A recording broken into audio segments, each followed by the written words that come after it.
बिस्मिल्लाहिर्रहमानिर्रहीम। अस्सलाम वालेकुम डियर स्टूडेंट, कैसे हैं आप? उम्मीद करता हूँ ज़बरदस्त होंगे, खैर खैरियत से होंगे। मैं हैदर अली गौहर उर्दू से आज रुदाद पे गुफ्तगू करूँगा। तो आइए हम चलते हैं।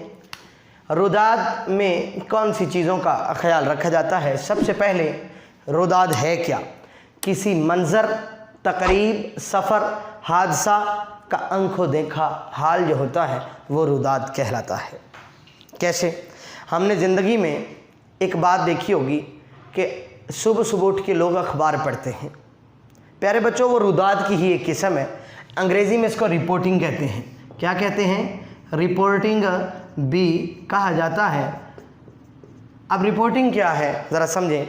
एक शख्स मूवी देख आया, मैं गया, मैंने एक सिनेमा हॉल में मूवी देखी बैठ के, और मैं वापस आके अब देख के मैं आया हूँ अपनी आंखों से और अपने कलम और लफ्ज़ों से आपको दिखा रहा हूँ। मैं लिख दूँ वही सारी बातें जो सिनेमा हॉल से आने के बाद और घर से निकलने से पहले तक की हैं, तो वो सारी रुदाद होगी। जैसे कि हम कहीं टूर पे जाते हैं, हम किसी सफ़र में जाते हैं, तो मैं आपको बताता हूँ कि सफ़र में क्या हुआ, घर से कैसे निकला, क्या लेके निकला, क्या लेके आया, ये सारी बातें रुदाद कहलाएंगी। तो किसी मंज़र को हम किसी के साथ बयान करते हैं, किसी तकरीब को भी बयान करते हैं, सफ़र को भी बयान करते हैं। कोई हादसा हो जाता है, किसी का एक्सीडेंट हो जाता है, तो हम अक्सर लोगों को बताते हैं। जो लोग वहाँ पे मौजूद नहीं होते उनको भी समझ आ जाती है, और जो लोग वहाँ पे होते हैं वो भी उसकी गवाही दे देते हैं। आपको एक बात का अंदाज़ा होना चाहिए, हम इंसान हैं और हम एक वक्त में 2-4 जगहों पे नहीं जा सकते। तो मुल्क की ये जो रिपोर्टिंग है, जो हमारे सहाफ़ी लोग करते हैं, वो लोग हमारे लिए इतनी मुआवनत मतलब उन्होंने की है, हमें इतनी आसानी और इतनी सहूलतें फराहम कर रहे हैं कि हम मुल्क के हर कोने से अगले दिन वाकिफ़ होते हैं। फ़लाँ शहर में क्या हुआ, फ़लाँ शहर में ये सारा मामला क्या कहलाता है? रुदाद। दूसरी बात, अल्फाज में उम्दगी और हकीकी मंजरकशी।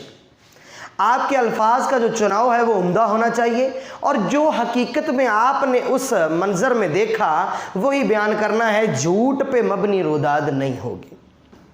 मैं बारहा मरतबा बता रहा हूँ, आप इन लेक्चर्स को अच्छे से सुनते हैं, मुझे रिज़ल्ट अच्छा मिलता है, मुझे रिस्पॉन्स अच्छा मिलता है, तो मैं कोशिश करूँगा कि मैं जो बोर्ड का पैटर्न जब डिस्कस करूँ आपके साथ तमाम क्लासेस का, कि पेपर कैसे आएगा और हल कैसे करते हैं, तो उसमें फिर तमाम सवालों को हल करने का तरीक़ाकार भी सिखा दूँ। लेकिन वो आप पे डिपेंडेड है कि आप किस कदर साथ जुड़े रहते हैं। अब बात कर रहे थे कि उम्दगी और हकीकी मंजरकशी। हकीकत में जो चीज़ देखी आपने वही आपने बयान करनी है, और अल्फाजों का जो चुनाव है वो उम्दा होना चाहिए। तीसरी बात, उम्दा तख़य्युल और गहरा मुशाहिदा। आप गौर करें, आपने जब भी रुदाद लिखनी है तो आप फ़र्ज़ करें एक मैच का आंखों देखा हाल है, तो मैच को लिखते हुए आप गौर करें कि मैच में कौन सी चीज़ें हैं, क्या क्या हो सकता है, क्या क्या हुआ होगा। या आप ज़िंदगी में कोई मैच देखा है तो उसकी रुदाद लिख दें। अगर आपने कोई सफ़र किया है तो उस सफ़र की रुदाद लिख दें, और गौर करें, मुशाहिदा करें कि आपने उसमें क्या देखा, कैसे देखा, और हकीकत पर मबनी जो भी बात है वो लिख दें। और आपका तख़य्युल, आपका जो ख्याल है, अगर आप कोई चीज़ नहीं जानते पहले से, फ़र्ज़ करें आपको आ गया जी सिनेमा हॉल में कुछ बच्चे मूवीज़ सिनेमा हॉल में देखना पसंद नहीं करते, या मजहबी इक़दार का वो पासदार होते हैं वो लोग, तो वो लोग ये मूवीज़ वगैरह, उनको अब किसी फ़िल्म का आंखों देखा हाल आ गया रुदाद, तो आप क्या करें? मौजू आपको समझ आ गया। अब ज़रा सोचें, उम्दा तख़य्युल किस हद तक आप उम्दगी के साथ सोच सकते हैं और फिर गहरे मुशाहिदे के साथ लिख सकते हैं। तो रुदाद लिखते हुए इन 3 बातों का ख्याल करें। चौथा, वाक़यात का फ़ितरी तरतीब से बयान करना।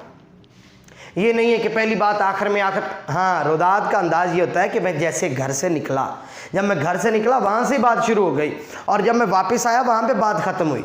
बात समझे? दरमियान में रास्ते में हम पहले बस में बैठते हैं, सफ़रनामा लिखना हो तो, या गाड़ी में बैठते हैं, या जहाज़ में बैठते हैं, उसके बाद हमें वो डर लगे या खुशी हो, हवा ठंडी ठंडी चले, या मतलब एयर होस्टेस आए, मैं मतलब अगर फ़र्ज़ करें जहाज़ की बात करूं, इसी तरह से रेल है, रेल का सफ़र, जो भी कोई सफ़र होगा, ये नहीं है कि रेल के सफ़र के मज़े आपने पहले डिस्कस कर दिए और गाड़ी में आप बाद में बैठ रहे हैं, ऐसा नहीं है।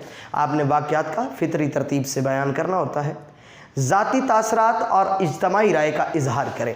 प्यारे बच्चों, मैं मिसाल के साथ आपको समझाना चाहूँगा। फ़र्ज़ करें मैं हूँ, मैं किसी मूवी को दिखाने के लिए स्टूडेंट्स को ले गया साथ किसी सिनेमा हॉल में, या चिड़ियाघर दिखाने के लिए मैं बच्चों को अपने साथ ले गया। अब स्टूडेंट्स को तो बहुत पसंद आया वो, लेकिन मुझे बकवास लगा, मुझे वो फजूल लगा, मैं वो टूर पसंद नहीं करता। अब ये नहीं है कि मैं अपनी राय सब पे थोप दूं, मैं कहूं भाई नहीं वो तो है ही फजूल था, जाना ही नहीं चाहिए था। नहीं, मुझे अपनी ज़ाती राय और लोगों की राय को अलग अलग सच्ची बात करके बयान करना होगा। लाइक दैट मैंने मूवी देखी, मुझे पसंद आई बहुत ज़्यादा, बच्चों को बेकार लगी। अब मुझे वो पसंद आई तो मैं आके रुदाद में ये नहीं कर सकता कि मैं कहूँ कि नहीं भाई वो तो कमाल थी, बच्चे तो ना खुश थे। हकीकत तो ये है। लिहाजा मुझे क्या करना चाहिए कि मैं बताऊँ कि मुझे वो बहुत अच्छी लगी, मेरा उसमें ये एक्सपीरियंस है, और जो बच्चों की प्रैक्टिस रही उसमें वो ये है कि उनको पसंद नहीं आई, या ये वजूहात हैं। तो आप कोशिश करें जब भी कोई रुदाद लिखते हैं तो उसमें सच्चाई का ख्याल रखें, और ज़ाती तासरात अलग लिखें, इज्तिमाई राय का इजहार अलग करें ईमानदारी से। दोरस असरात का मुदल्लल बयान। आप जब भी किसी जगह से स्टूडेंट्स आते हैं तो फ़ौरन भी जो कोई वाक़या आपके ऊपर गुजरता है, लाइक दैट आप कोई मंज़र देखते हैं, कोई तकरीब से आते हैं, किसी सफ़र से आते हैं, कोई हादसा देखते हैं, कोई भी आप ऐसा मंज़र देखते हैं जिसको आपने आके घर में अपने दोस्तों से, अपने वालिदैन से, अपने भाइयों से उस तकरीब से वापस आके बयान करना होता है, तो आपको पता है वक्ती तौर पे भी वो काफ़ी असर छोड़ जाता है हम पे, वो मंज़र, वो तकरीब, वो हादसा, लेकिन उसका नताइज जो हैं वो बाद में भी निकलते हैं। लाइक दैट मैच है, जीत गए तो उसके नताइज ये हैं कि मुल्क में खुशियाँ होंगी, अगर हार गए तो यकीनन बहुत सारे मसाइल भी हो सकते हैं, लोग मतलब परेशान भी होते हैं। इसी तरह से अगर हम मिसाल लें कि कोई हादसा हुआ है तो वक्ती तौर पे तो वहाँ पे उसके तासरात हैं ना लोगों पे, इसी तरह से उसके बाद में भी कुछ असरात निकलते हैं। तो मुदल्लल गुफ्तगू करें, दलाइल के साथ बताएं उसके दोरस असरात कि आइंदा ज़िंदगी में उसका क्या इफ़ेक्ट्स हो सकते हैं, और मौजूदा इफ़ेक्ट जहाँ पे आप थे जब आपने वो चीज़ देखी तो आपने उससे क्या ऑब्ज़र्व किया, या उसका क्या असर हुआ आपकी ज़ात पर और लोगों की ज़ात पे आप क्या समझते हैं। आगे चलते हैं जी। मौजू, शेरी और नसरी हवालाजात ज़रूर दें, मुकालमे में भी, रुदाद में भी, यहाँ तक के खुलासा जात जो होते हैं, सबक का खुलासा और नज़म का खुलासा, इन दो को छोड़ के आप हर सवाल में हवाला दे सकते हैं, मगर मौजू यानी कि रेलिवेंट, इनरेलिवेंट कभी भी नहीं। तो मौजू, शेरी, नसरी हवालाजात, नसरी हवालाजात में आयत, हदीस, कौल कुछ भी आ सकता है, शेर में तो शेर ही आएगा। भरपूर और बामकसद इख्तिताम करें। मसलन आप जब भी कोई रुदाद लिख रहे हैं, उसका इख्तिताम कर रहे हैं, तो उसको इस तरह से पेश करें, इस तरह से उसका बयान करें कि वाक़यातन ही लगे कि इस रुदाद से कोई सीख सकता है, कोई सीख आप जहाँ से होके आए हैं, आप इस तरह से उसको बयान करें कि आप बता सकें कि ये वहाँ से मैंने मतलब अकल सीखी है, या ये सीख ली है, या ये तब्दीली आई है मेरे अंदर। तो ऐसा इख्तिताम करें। आगे जी 3 से 4 सफ़ात पर मुश्तमिल मवाद होगा, इससे कम नहीं लिखें, इससे ज़्यादा भी लिखने की कोई ज़रूरत नहीं है। उम्मीद करता हूँ आपको लेक्चर पसंद आया होगा। नए लेक्चर के साथ नई बात होगी, तब तक के लिए इजाज़त दीजिए। अल्लाह निगहबान।